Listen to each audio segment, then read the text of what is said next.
Either the words of the Spirit start coming to you through inspiration in prophetic language, which you're uttering through your understanding, or else the inspiration causes what they call incantations.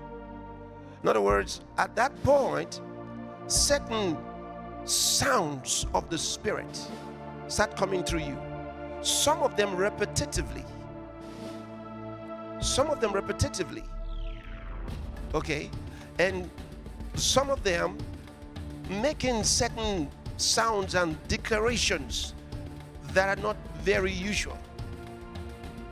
And when those things are happening from your spirit, you know that in the realm of the Spirit, there are connections that are being made.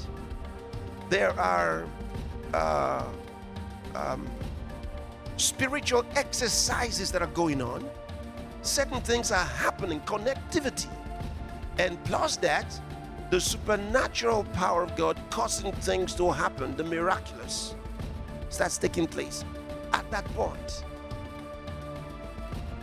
In the occult, they know something about that, but because they don't have the Holy Ghost, they form all those things and they,